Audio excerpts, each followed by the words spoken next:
Hey student, welcome to NET Crackers. This side Anurag Sharma. आज बात करेंगे उस एग्जाम की जिसकी चर्चा आजकल बहुत ज्यादा है। इंटरनेट पे हर जगह आपको ये चर्चा सुनने को मिलती है कि क्या है सीयू सेट एग्जाम, क्यों यूनिवर्सिटीज अब इस एग्जाम को कंडक्ट कराने जा रही हैं और इसका बेनिफिट क्या होगा। देखिए, आप सब जानते हैं कि भारत में जितनी भी यूनिवर्सिटीज हैं वहां पर एडमिशन के दो ही तरीके हैं, या तो ये मेरिट बेस्ड होता है या तो इस बात पे डिपेंड करता है कि आपने किसी कॉमन एंट्रेंस एग्जाम को दिया है। तो ऐसे में सरकार ने ये सोचा कि क्यों ना दिल्ली यूनिवर्सिटी, जेएनयू, जामिया, इन सभी यूनिवर्सिटीज को एक साथ मर्ज किया जाए। 42 यूनिवर्सिटीज, इसमें सेंट्रल और स्टेट दोनों ही यूनिवर्सिटीज शामिल हैं, उनको मर्ज करके इस एग्जाम को बनाया गया है, जो ग्रेजुएशन के लिए, अंडर ग्रेजुएट पोस्ट के लिए प्लस पोस्ट ग्रेजुएशन के लिए सीट्स को फुलफिल करेगी यूनिवर्सिटी में। अब यहाँ पर कुछ चीजें जानने की हैं। सबसे पहले अगर बात करें ग्रेजुएशन की, तो सबसे बड़ी प्रॉब्लम ये आती थी कि दिल्ली यूनिवर्सिटी में अगर आप 98% एग्जाम में लेके आए हैं 12th में, तो भी एडमिशन लेना मुश्किल था कुछ कॉलेजेस में, क्योंकि मेरिट इतनी हाई जा रही थी, 99 तक पहुंच चुकी थी। और अगर पिछले 10 सालों का रिकॉर्ड देखा जाए तो वो स्टूडेंट जो 98, 99 स्कोर करते हैं, जी हाँ, सीबीएसई बोर्ड में उनकी नंबर्स काफी ज्यादा बढ़ चुके थे। और कई स्टेट से आने वाले बच्चे दिल्ली यूनिवर्सिटी की सारी सीट्स को ऑक्यूपाई कर लेते थे। और ये हाल हर यूनिवर्सिटी का था, चाहे वो सेंट्रल हो या स्टेट हो। तो ऐसे में डिसाइड ये किया गया कि एक फेयर अपॉर्चुनिटी को क्रिएट किया जाएगा, और 12th के मार्क्स के बेसिस पे नहीं बल्कि एक कॉमन एंट्रेंस एग्जाम के बेसिस पे डिसाइड किया जाएगा कि आप दिल्ली यूनिवर्सिटी का हिस्सा बनेंगे या नहीं बनेंगे। तो ऐसे में सीयू सेट एग्जाम जो है भारत की 42 यूनिवर्सिटीज जो कि सेंटर और स्टेट लेवल पे है उनके लिए कंडक्ट कराया जा रहा है, ताकि उनकी ग्रेजुएशन और मास्टर्स की सीट जो है फुलफिल कराई जा सके। आज हम लोग इस वीडियो के अंदर डिस्कस करने जा रहे हैं सीयू सेट का सिलेबस क्या होगा पॉलिटिकल साइंस के लिए।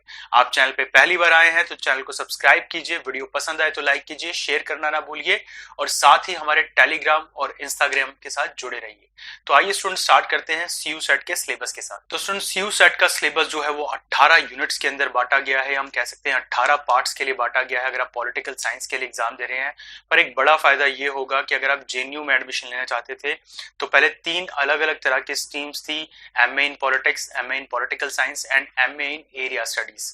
बट अगर आप सीयू सेट का एग्जाम देते हैं तो एक ही एग्जाम को क्वालिफाई करके आप तीनों में से किसी भी कोर्स के लिए अप्लाई कर सकते हैं। तो सबसे पहला जो उसका कोर्स है उसकी बात हम करते हैं, और वो क्या है। तो जो पहला सबसे पहली यूनिट है वो है कोल्ड वॉर के ऊपर। हम बात करेंगे कि कोल्ड वॉर क्या है, क्या कंसिक्वेंसेस रहे थे, कौन कौन से समिट हुए कोल्ड वॉर के टाइम पे, कितनी कॉन्फ्रेंसेस हुई, इसको हम लोग डिस्कस करते हैं। साथ ही एंड ऑफ बायोपोलैरिटी था क्या, किस तरीके से जो दो विभाजन हो चुके थे वर्ल्ड के, एक तरफ यूएसएसआर और एक तरफ यूएसए था, उससे किस तरह से निजात मिला, बर्लिन वॉर कब गिरी, कोल्ड वॉर कब खत्म हुई। पहले 2 यूनिट्स के अंदर आप कोल्ड वॉर, उसके सिनेरियोज, उसके टाइम पे क्या घटनाएं घटी, और सेकंड यूनिट के अंदर आप बायोपोलैरिटी का खत्म होना क्या रहा उसको डिस्कस करेंगे। इसी के साथ थर्ड यूनिट के अंदर हम अमेरिका को डिस्कस करेंगे, किस तरीके से America after world war 2 super power के तौर पर रेज हुआ पूरी दुनिया के अंदर। साथ ही किस तरह के एडवांटेजेस अमेरिका को मिले, इनको हम डिस्कस करेंगे। As a super power America ने क्या इमेज क्रिएट करी, क्या रहा गल्फ वॉर के अंदर, अमेरिका किस तरीके से इराक के अंदर घुसा, अफगानिस्तान के अंदर घुसा, इन सारे पॉइंट्स को डिस्कस करेंगे। इसके बाद जो हमारी यूनिट नंबर 4 आएगी उसमें हम उन पावर्स के बारे में डिस्कस करेंगे जो एशिया में बनी, बड़ी बड़ी ऑर्गेनाइजेशंस की बात करेंगे। साथ ही चाइना किस तरह से राइज हुआ उसको समझने की कोशिश करेंगे। स्टूडेंट, इसके बाद हमारी 6th यूनिट आती है इंटरनेशनल ऑर्गेनाइजेशन। इंटरनेशनल ऑर्गेनाइजेशन की जब भी हम बात करते हैं तो यूनाइटेड नेशन का नाम हमारे पास सबसे पहले आता है, जो कि एक इंटर गवर्नमेंटल ऑर्गेनाइजेशन है। इस यूनिट के अंदर हम यूनाइटेड नेशन का स्ट्रक्चर क्या है, फ्रेमवर्क क्या है, किस तरीके से काम करती हैं उसको समझेंगे। साथ ही इकोनॉमिकल ऑर्गेनाइजेशन क्या है, यूएन से जुड़ी हुई एनजीओस किस तरह से वर्क करते हैं, इन सारे पार्ट्स को हम डिस्कस करेंगे। ग्लोबल गवर्नेंस एक इंपॉर्टेंट पार्ट होने वाला है। इसके बाद यूनिट नंबर 7 जो एक और इंपॉर्टेंट यूनिट है, सिक्योरिटी इन कंटेम्पररी वर्ल्ड। किस तरीके के इशू आज के समय में हमें झेलने को मिल रहे हैं, पॉवर्टी, हंगर, हेल्थ, एजुकेशन, ये सारे इशू क्या है, ह्यूमन राइट का क्या इशू है, सीरियन क्राइसिस ने किस तरह से माइग्रेशन इश्यूज को इतना ज्यादा बढ़ा दिया, इन सबको हम डिस्कस करेंगे। स्टूडेंट, इसके बाद आएगी यूनिट नंबर 8, एनवायरनमेंट क्या है, एनवायरमेंटल कंसर्न क्या है इंटरनेशनल रिलेशंस में, किस तरह के प्रिवेंशंस हम लोग ले रहे हैं, किस तरह से इसको डेवलप कर रहे हैं। United nation framework convention on climate change जैसी चीजों को डिस्कस करेंगे हम यहाँ पर। अलग अलग क्लाइमेट ट्रीटीज क्या हैं, इनको हम लोग यहाँ डिस्कस करेंगे। इसके बाद स्टूडेंट बात करेंगे यूनिट नंबर 9 और 10 की। तो सबसे पहले यूनिट नंबर 9 की बात करते हैं, ग्लोबलाइजेशन क्या है, किस तरीके से आज ग्लोबलाइजेशन वर्क कर रही है, इंडिया का पर्सपेक्टिव क्या है ग्लोबलाइजेशन में, इन पॉइंट्स को हम यूनिट नंबर 9 में डिस्कस करेंगे। Challenges of nation building unit number 10, Nehruvian approach क्या है, कश्मीर मुद्दा क्या है उसको डिस्कस करेंगे। पॉलिटिकल कॉन्फ्लिक्ट्स क्या है भारत में लैंग्वेज को लेके। हम सब जानते हैं कि भारत का जो एक तरह से आप कह सकते हैं स्टेट स्ट्रक्चर है वो लैंग्वेज के बेसिस पे उसको डेवलप किया गया था। अलग अलग स्टेट के नाम लैंग्वेजेस के बेसिस पे लिखे गए हैं। तो इन सारे मुद्दों को हम डिस्कस करेंगे। यूनिट नंबर 11 की बात करेंगे, era of one party domination क्या था, इसको डिस्कस करेंगे। कांग्रेस के ऊपर हम बात करेंगे, क्या था स्प्लिट ऑफ कांग्रेस, इसको भी डिस्कस करेंगे। मेजर ओपोजिशन पार्टीज क्या है। इसके बाद यूनिट नंबर 12 की बात करते हैं, पॉलिटिक्स ऑफ प्लान डेवलपमेंट। ये एक बहुत इंपॉर्टेंट पार्ट होने वाला है क्योंकि पब्लिक एडमिनिस्ट्रेशन से यूनिट डायरेक्टली जुड़ती है। इकोनॉमिकल इंटरेस्ट क्या है भारत के अंदर, स्टेट में किस तरीके से हम एक्सपेंशन कर रहे हैं, 5 ईयर पॉलिसीज भारत की क्या है, ग्रीन रेवोल्यूशन भारत में किस तरह से वर्क करा, कब आया, इन सबको डिस्कस करेंगे। India's external relation unit number 13 हमारा इंपॉर्टेंट पार्ट होने वाली है। इंडियन फॉरेन पॉलिसी क्या है, 1962 की वॉर, 65 की वॉर, 71 की वॉर, इन सब कॉन्फ्लिक्ट्स का क्या असर पड़ा, इंडिया का न्यूक्लियर प्रोग्राम क्या है और वर्ल्ड पॉलिटिक्स में इंडिया की क्या पोजीशन है। 14th नंबर यूनिट डील करेगी चैलेंजेस ऑफ कांग्रेस सिस्टम को लेकर। देखिए, जब भी आप कांग्रेस की बात करते हैं तो हम सब जानते हैं कि कांग्रेस की शुरुआत जो थी जब वो इनिशियली हुई 18th सेंचुरी के लास्ट में, तो उस समय भारत में कांग्रेस एक सबसे मजबूत पार्टी के तौर पर उभरी। बड़े बड़े नेताओं ने इसको ज्वाइन करा, गांधी जी भी इसकी आइडियोलॉजी के साथ ही चले।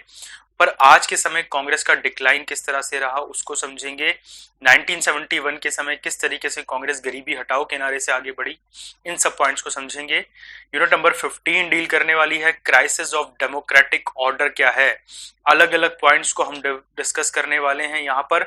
1977 के अंदर क्या हुआ था, जनता पार्टी की सरकार किस तरह आई, इमरजेंसी प्रोविजन क्या है, जेपी की मूवमेंट क्या थी, इन सारे पॉइंट्स को डिस्कस करेंगे। Unit number 16 popular movements in India. जी हाँ, बहुत सारी मूवमेंट्स ऐसी रही जिन्होंने भारत के पूरे भविष्य को डिजाइन करने में इंपॉर्टेंट रोल प्ले किया। फार्मर मूवमेंट्स क्या रही, वुमेन मूवमेंट्स क्या रही, एनवायरमेंटल डेवलपमेंट क्या रहे, इस तरह के इश्यूज को डिस्कस करेंगे। मंडल कमीशन की रिपोर्ट क्या थी और उसके बाद क्या क्या झेला भारत ने, उसको डिस्कस करेंगे। स्टूडेंट, इसके बाद हम लोग डिस्कस करेंगे अपनी और इंपॉर्टेंट यूनिट्स को। यूनिट नंबर 17 को हम लोग यहाँ पर डिस्कस करेंगे। राइज ऑफ रीजनल पार्टीज क्या है, किस तरीके से स्टेट पॉलिटिकल पार्टी सिस्टम चलता है, अलग अलग मुद्दों पे बनने वाली पॉलिटिकल पार्टीज क्या हैं, इन सारे पॉइंट को हम लोग यूनिट नंबर 17 में डिस्कस करने वाले हैं। इसके बाद लास्ट यूनिट जो आती है that is recent development in Indian politics. क्या हुई है रिसेंट डेवलपमेंट, 1990 के बाद किस तरह के सिस्टम चेंज हुए, किस तरह से कुछ पॉलिटिकल पार्टी जैसे जेडीयू, बीजेपी, इनका क्या राइज था, जनता दल का क्या रोल रहा, और रीजनल पॉलिटिक्स इतनी इंपॉर्टेंट क्यों हो गई। कोalition गवर्नमेंट की अगर बात करें, एनडीए की गवर्नमेंट रही, यूपीए की गवर्नमेंट रही, और 2014 से एनडीए की गवर्नमेंट भारत में चल रही है, इन सारे मुद्दों के ऊपर बात करेंगे। अब इस सिलेबस के साथ एक बात तो समझ में आती है कि मल्टी डिविजनल जो है सिलेबस है, ना सिर्फ आप लोग इंटरनेशनल रिलेशंस को समझ रहे हो, एरिया स्टडी भी हो रही है इंडिया की, इंडियन पॉलिटिक्स को आप यहाँ समझने जा रहे हो। हाँ, कुछ बच्चे जरूर कहेंगे कि सर इसमें कॉन्स्टिट्यूशन क्यों नहीं है, तो कॉन्स्टिट्यूशन से जुड़े पार्ट इसका हिस्सा जरूर है, बट डायरेक्ट इंडियन कॉन्स्टिट्यूशन को इसमें डिस्कस नहीं किया गया है। तो आई विश स्टूडेंट ये सारे पॉइंट जो हम सिलेबस से रिलेटेड यहाँ डिस्कस करें हैं, आप इनको नोट डाउन करेंगे और इसी एग्जाम से रिलेटेड और वीडियोस, इसके सिलेबस से रिलेटेड, इसकी स्ट्रैटेजी से रिलेटेड, और जब एग्जाम होने वाला होगा और उस समय क्या क्या आपको करना चाहिए, उन सब चीजों को डिस्कस करेंगे। बट सबसे इंपॉर्टेंट बात यह है कि इस एग्जाम के लिए हमारे क्रैश कोर्स और हमारे स्टडी मटेरियल प्रिपेयर है। तो अगर आप इसके क्रैश कोर्स को अवेल करना चाहते हैं या इसका स्टडी मटेरियल लेना चाहते हैं तो हमारे नंबर्स पे कॉल या मैसेजेस आप कर सकते हैं, जिससे इसका स्टडी मटेरियल हिंदी और इंग्लिश दोनों ही मीडियम्स में घर बैठे बैठे भारत के किसी भी कोने में आपको अवेलेबल हो जाएगा। तो स्टूडेंट जुड़े रहिए नेट क्रैकर्स के साथ और वीडियो को लाइक करना ना भूलें।